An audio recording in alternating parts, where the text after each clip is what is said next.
దయచేసి మీరు ఆలోచన చేయాలి. ఎందుకోసం ఇలా గోదావరి ఉన్న ఒకే ఒక నది గోదావరి మన బతుకు. మరి దాన్నే తీసుకొని పోతా అంటే కాంగ్రెస్ పార్టీ కానీ ముఖ్యమంత్రి కానీ ఎవరు కానీ కనీసం నోరు తెరిచి మాట్లాడే పరిస్థితి లేదు. నేను ఒక్కటే మాట మీకు మనవి చేస్తా ఉన్నా, పెద్ద దోకా కాబోతా ఉంది. ఇక్కడ ఉన్న ముఖ్యమంత్రి ఏమంటాడు, నరేంద్ర మోడీ సాబ్ ఆప్ హమారే బడే భాయి హే, మీరు మా పెద్దన్న, నేను మీ చిన్నన్న, నేను గుజరాత్ మోడల్ పెట్టుకుంటా అంటాడు. ఆ గుజరాత్లో మన్ను కూడా వెళ్తా దరిద్రం పాడైంది. పేదల సంక్షేమం చూడరు, పేదల గురించి పట్టించుకోరు.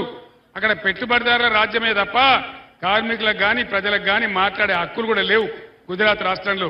మీరు మీ మిత్రులను అడిగి తెలుసుకోండి అక్కడ ఏం జరుగుతుంది. ఇదే ముఖ్యమంత్రి దావోస్ పోయినప్పుడు మోదీ చోటేబాయ్ అదానికి పాటకు తెరిచొచ్చిండు, గేట్ తెరిచొచ్చిండు.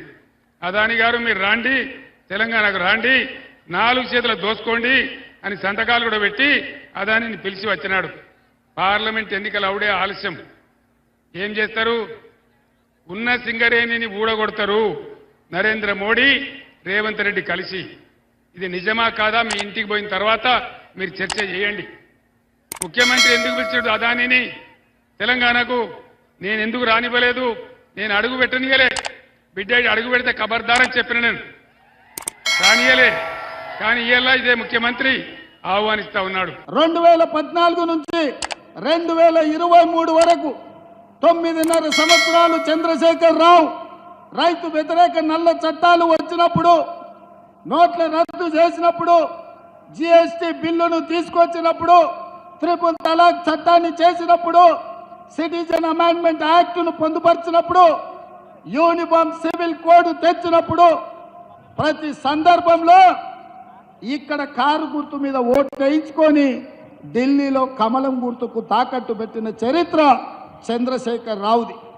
ఇవాళ కూడా ఈ తెలంగాణలో గూడు పుటాని జరుగుతుంది. అంతర్గతంగా ఒక అవగాహనతోటి కాంగ్రెస్ పార్టీని గెలవకుండా అడ్డుకోవాలని బీజేపీ బీఆర్ఎస్ ఈరోజు కుట్రలు చేస్తున్నారు. ఈ కుట్రల్ని తిప్పికొట్టాల్సిన బాధ్యత ఖమ్మం మహబూబాబాద్ పార్లమెంట్ నియోజకవర్గ కార్యకర్తల మీద ఉన్నది. అందుకే మిత్రులారా, కేటీఆర్ చెప్తున్నాడు కారు కొంచెం ఖరాబ్ అయి కార్ఖానకు పోయింది మళ్ళీ వస్తుందని. నేను చెప్పదలుచుకున్నా బీఆర్ఎస్ నాయకులకు, కారు ఖరాబ్ అయి కార్ఖానకు పోలే, కారు అనుంజడి కార్ఖానకు పోయింది. కార్ఖానా నుంచి ఇంకా ఇనుప సామాన్లోనికి పాత సామాన్లోనికి తూకం కింద కిలోల కింద తెగ నమ్మాల్సిందే.